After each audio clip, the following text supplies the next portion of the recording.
அஸ்ஸலாமு அலைக்கும். இன்றைக்கி எங்கள் வீட்டில் தக்காளி சாப்பாடு செய்ய போகிறேன். வாங்க செய்யலாம். நல்லெண்ணெய் நல்லா தாராளமாக நல்லெண்ணெய் விட்டுக்கிறேன்.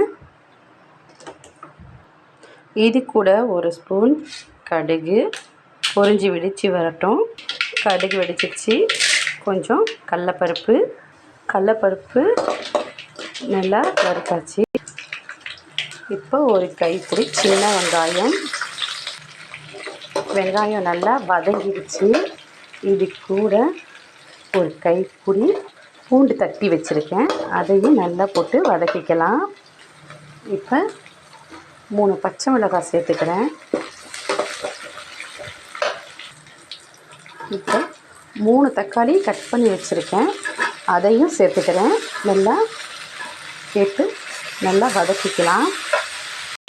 இது கொஞ்சம் வதங்கிறதுக்கு கொஞ்சம் சால்ட் உப்பு சேர்த்துக்கிறேன். வீட்டிலேயே கல் உப்பு அரைச்ச சால்ட்டு தான் இது. நல்லா வதக்கிக்கலாம். இது கூட ஒரு ஸ்பூன் மஞ்சள்தூள் சேர்த்துக்கிறேன். சேர்த்து நல்லா வதக்கிக்கலாம்.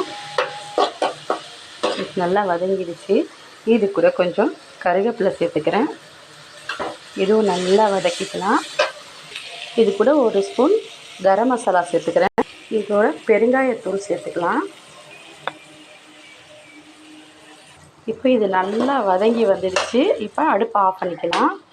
இந்த சூட்டோடு இருக்கும்போது இங்கே பாருங்கள், நல்ல சூடாக ஆவி பறக்கிற சாப்பாடை போட்டு நல்லா பெரட்டி கிண்டி விட்டுக்கலாம். சூப்பராக ரெடி ஆகிடுச்சு தக்காளி சோறு.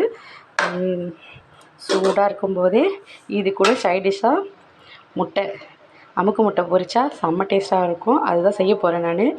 ஓகே, இந்த வீடியோ உங்களுக்கு பிடிச்சிருந்தா லைக் பண்ணுங்கள், கமெண்ட் பண்ணுங்கள், ஷேர் பண்ணுங்கள். அஸ்ஸலாமு அலைக்கும். தேங்க்யூ.